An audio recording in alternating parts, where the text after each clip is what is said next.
دەستگای هەڵبژاردننی یەکێتی بە شێوەیەکی ورد لە ڕێگەی چەندین داتاوە تیشکی خستە سەر ئەو کێشە و گرفتانەی کە لە هەڵبژاردننی داهاتوو ڕووبەڕووی هاوڵاتیان دەبێتەوە بە تایبەت دەنگدەرانی سلێمانی لە ئەگەری پەیڕەوکردنی سیستمی یەکبازنەیی و هەموار نەکردنەوەی یاسای هەڵبژاردن کە مێژووەکەی بۆ 31 ساڵ پێش ئێستا دەگەڕێتەوە.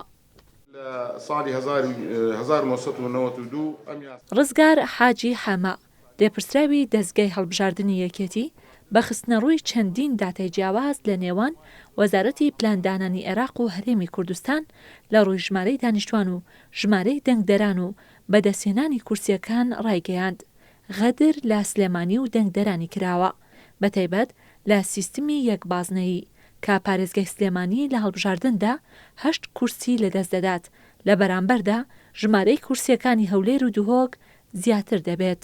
ناکرێت هەڵبژاردن بە ئامارێک بکرێت لە دوو پارێزگا نزیکەی 300 بۆ 400 هزار سەرژمێری دانیشتوان زیاتر کرابێت لە سلێمانی 128 هزار کەم کرابێتەوە.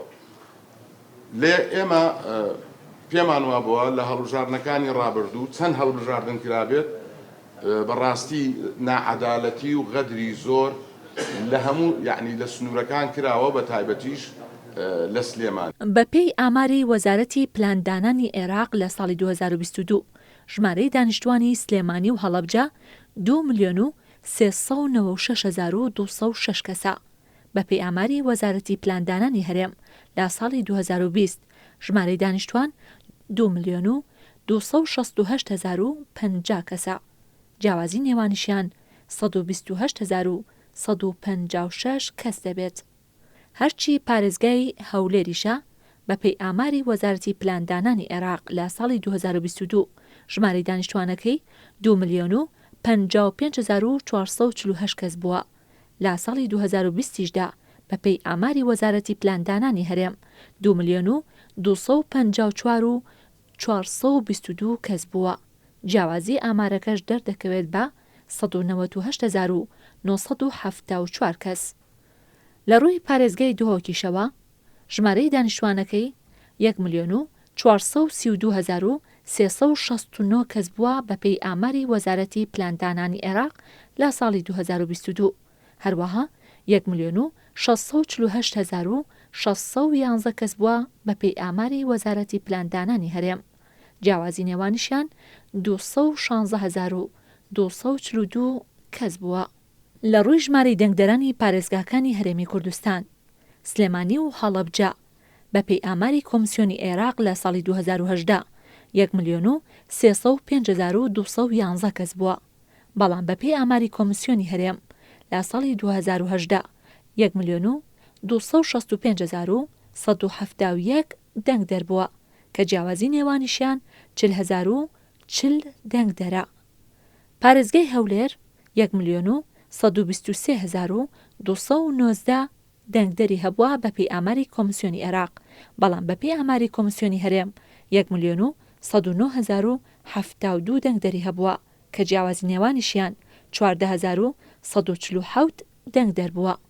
پارێزگای دوهۆکیش 716,300 دەنگدەر بەپێی ئاماری کۆمسیۆنی عێراق تۆمارکراوە، بەڵام بەپێی ئاماری کۆمسیۆنی هەرێم 711,218 کەس بووە کە جیاوازی نێوانیشیان 5,082 دەنگ دەربووە. لێپرسراوی دەستگای هەڵبژاردننی یەکێتی ڕاشی گەیاند بەرکەوتەی کورسی پارێزگاکان بە یەکبازنەیی دادپەروەری تێدا نییە و بەهۆی ئەو سیستمەوە ژمارەی کورسیەکانی پارێزگای سلێمانی 8 کورسی کەم کراوەتەوە، بەڵام هەولێر 5 کورسی و دوهۆک 3 کورسی زیادیان کردووە.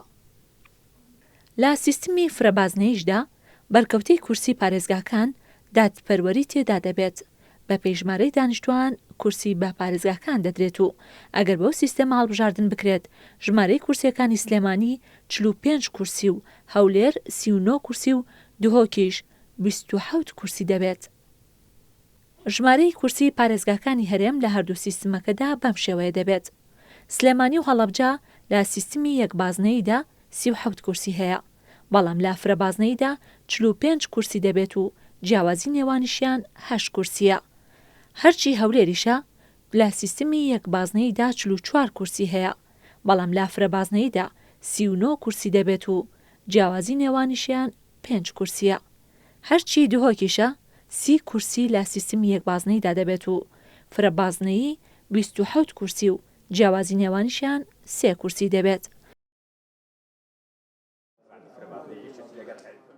لای خۆشیەوە حاکم سابر ئیسماعیل لێپرسراوی بۆردی پەیوەندیە گشتیەکانی دەستگای هەڵبژاردنی یەکێتی ڕێگەیاند یاسا کۆنەکە ناتوانێت دادپەروەری بپارێزێت، بۆیە هەموو لایەنەکان گەیشتونەتە ئەو بڕوایەی کە پێویستە یاساکە هەموار بکرێتەوە بۆ ئەوەی دادپەروەری و مافی دەنگدەر بپارێزرێت.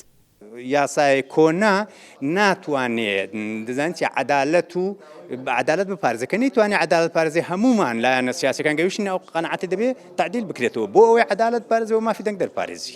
ڕۆژی 18 2023 وەک ڕۆژی هەڵبژاردننی خولی شەشەمی پەرلەمانی کوردستان لەلایەن سەرۆکی هەرێمەوە دیاری کراوە کە لایەنە سیاسیەکانیش وەک ئامادەکاری چەندین کۆبوونەوەیان لەسەر ئاستی مەکتەب و دەستگای هەڵبژاردنەکان ئەنجامداوە، بەڵام تا ئێستا نەگەیشتونەتە ڕێککەوتنی کۆتایی.